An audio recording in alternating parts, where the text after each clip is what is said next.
English craftsmen built Hampton Court, a home for kings.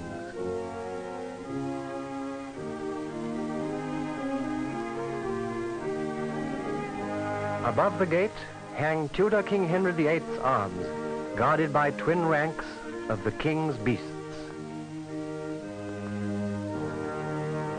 Heraldic monsters, heroes of legend, the seasons of the year adorn the garden.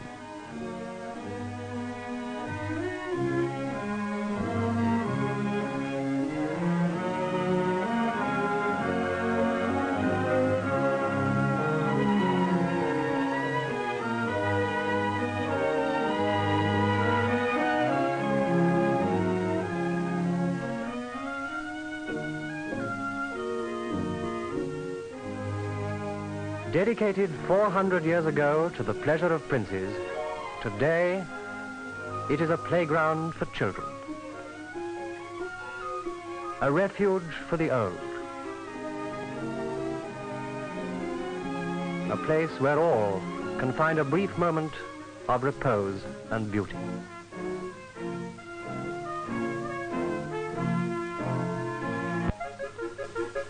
Hampton Court is now a public park, and ordinary people pass beneath the royal emblem, which they have made their own, the English rose.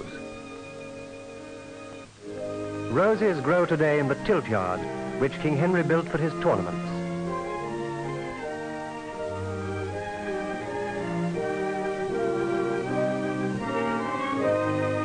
Damask roses, the oldest of all, which the Crusaders found and brought back to England. It was roses like these that grew in Temple Gardens when in 1455 one man picked a red rose and another a white rose, and for 30 years the flower of England's manhood was slain in the bloodiest of civil war.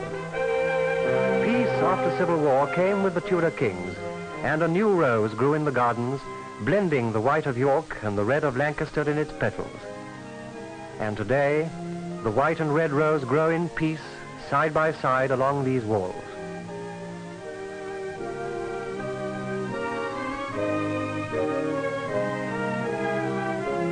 A knot garden with low clipped borders around massed herbs was once to be seen in every nobleman's ground.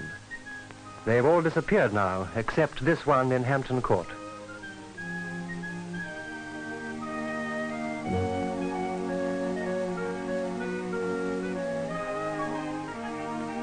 The old craftsmen who built and planted so well are gone now, but their work remains.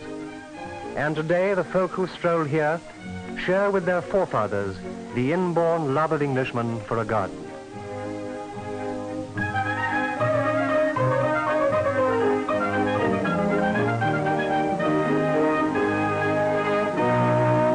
There are proofs of this love in all the parks, in all the towns.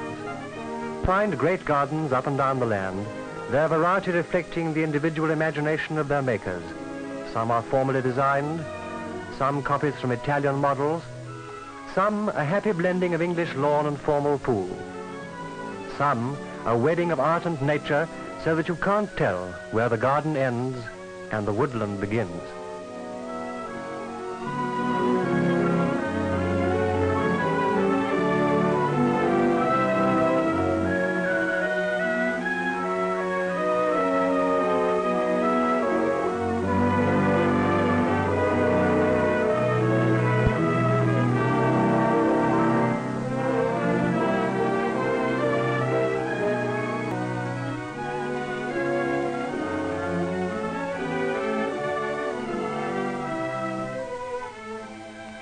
Green branches meet above, annihilating all that's made to a green thought in a green shade.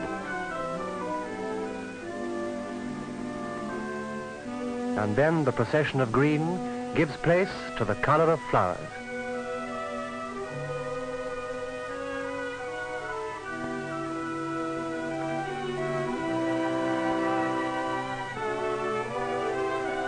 An English gardener built this miniature mountain in the heart of Buckinghamshire and planted it with flowers from every corner of the world.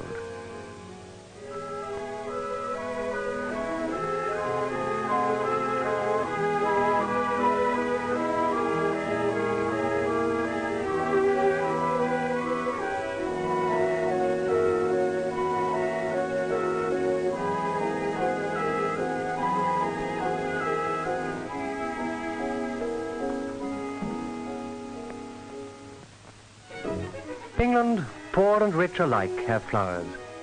Whatever the limitations of his garden, the gardener accepts them as a challenge to his skill, and his reward is so much the greater.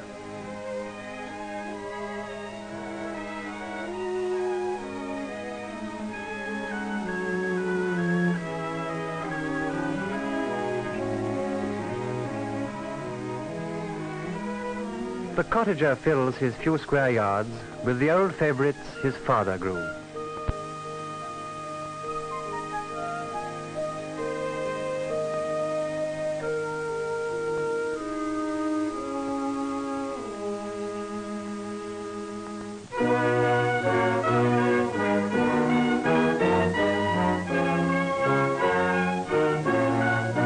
The keeper of a Thames lock turns his narrow strip into a miniature Kew Gardens.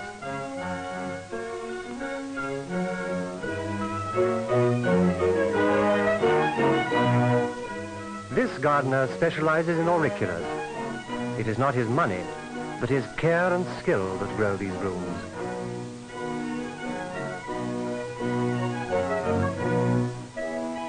Suburban streets are bright with tiny front gardens.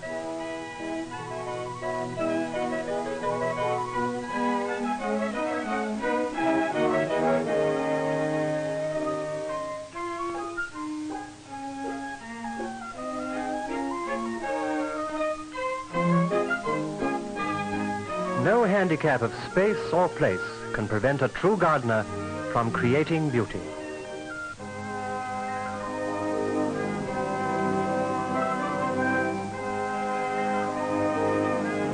George Russell took an ordinary blue lupin. For 20 years, in his spare moments as a jobbing gardener, he experimented with it in his allotment. This is what he made. Lupins die, and all those other flowers, the favorites of other gardeners, die too.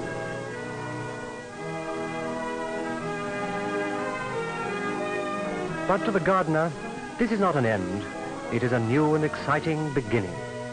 For last year's glories bear the seeds of next year's greater glories, flowers worthy of a king's garden.